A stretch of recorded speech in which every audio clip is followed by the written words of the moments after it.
Today was moving day and it held true to its name. A lot of movement on the leaderboard at Black Desert Resort in southern Utah. But the most interesting thing that I didn't even talk about yesterday was the fact that Max Homa was playing hurt. Had no idea. We'll talk about it more here on Golf with Mitch.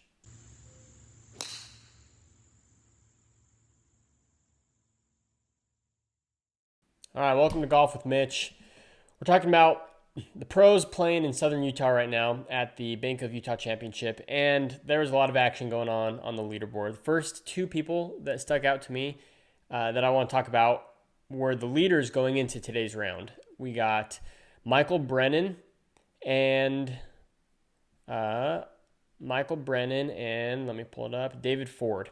So two young guys. Michael Brennan had a killer day. He went in leading after round two and now leads the tournament by 2 shots. He's 17 under. He fired off a 7 under today, and it's fun to see because I look at his details. This is only his third ever PGA Tour event ever played in. He recently graduated from college. He played golf at UNC, and that stuck out to me being here in North Carolina. We got a UNC boy, but David Ford as well, also recent college grad playing at Wake Forest, also here in North Carolina. So those two guys had killer round twos, went in as the last group for today's round.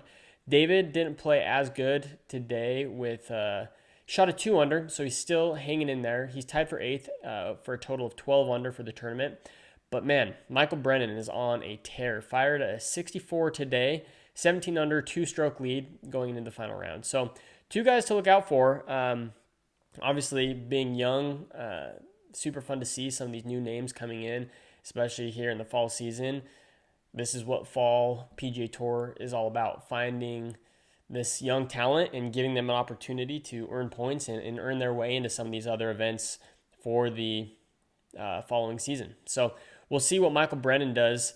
But we got to talk about Matt McCarty, returning champion. He loves this place. Shot another 7 under. So he's only 2 strokes back behind Michael Brennan, and he's won here before. So 64 today, 2 bogeys and 9 birdies, which is a pretty dang good round. On his back 9, he had 1 par and 1 bogey, birdied the other 7 holes. So pretty wild. Super good day for Matt McCarty. He's got this place figured out. We'll see what he does tomorrow. But one shot that I want to talk about from Matt McCarty from Friday's round, round 2, on the 3rd hole at Black Desert. Some people may think it's gimmicky. I think it's pretty sweet. It's one of the rare situations where you have a bunker in the middle of the green. So it's an island bunker surrounded completely by the green, and he was in a position that the bunker and the way the green was undulating was kind of making it a near impossible putt. So it was a par 3 as well, and so he ends up chipping off the green up and over some of these hills and the edge of the bunker and chips it close and ends up saving par with a chip from the green. So I thought that was super cool, fun to see on some of these other courses, some of these unique features. I know there's a couple other of those on tour as well, but thought that was a cool highlight from Matt McCarty. But I want to talk about them, obviously highlight them playing good. But there are a lot of other guys who really had a great Saturday in southern Utah. We have Rico Hui. I'm not sure how you say your last name, Rico. If the slim chance you happen to see this, I apologize. But shot an 8 under today. Kevin Yu also shot 8 under. The winner of the day was Hayden Springer, shooting a 9 under, 62. 1 bogey, 1 eagle. Crazy good round. That is a lot of birdies. Just anyone who plays golf, is like crazy to think you get that many birdies in one round. But yeah, a lot of good golf. And then let's see, I think there's one more 8 under. Yeah, Sebastian Moss, who's tied for 11th at 11 under for the tournament. So moving day was great for him. It put him right in the hunt to be in the top 10. So he had a great moving day as well. But the thing that I want to talk about is Max Homa playing hurt. Crazy, had no idea anything was going on. I don't think anyone did up until yesterday, Friday's round. He was through 6 holes and called in medical assistance to help look at his ankle. Um, he apparently has a bone spur. Now, I'm no medical expert, so thanks to the help of Google, learned what a bone spur is. He said it was on his ankle. But bone spurs, also known as osteophytes, are small bony growths that can form on the edges of joints or where tendons or ligaments attach to bones. It can be caused from bone to bone friction or inflammation and stress from an injury. So, don't know exactly what caused it, if he's had past injuries. He says that it's something that's kind of been lingering and ongoing, but walking this course was a little tricky and it ended up getting inflamed to the point where he needed to call in medical staff. But the craziest part about this is that he went bogey free yesterday. He had no bogeys, shot, let's see, for round 2, bogey free, shot a 66, 5 under par, and today he shot 5 under again. He had more bogeys today, but still was able to get a 5 under par posted for Saturday. Tied for 11th, also very much in the hunt for at least the top 10 for Max Homa. And playing hurt is crazy. And he had some interesting comments about it.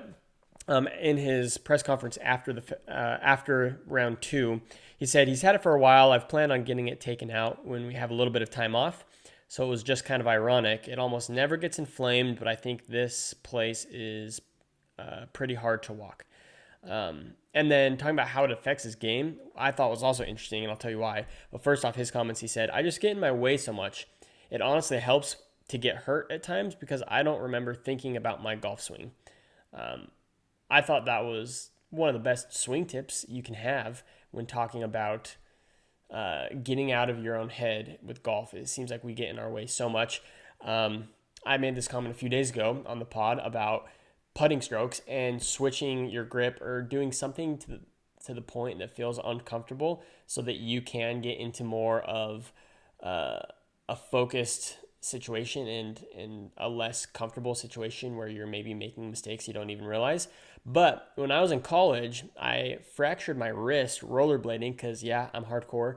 I was bombing down a hill, took a tumble, very minor fracture. Didn't even know it was fractured at the time until several days later.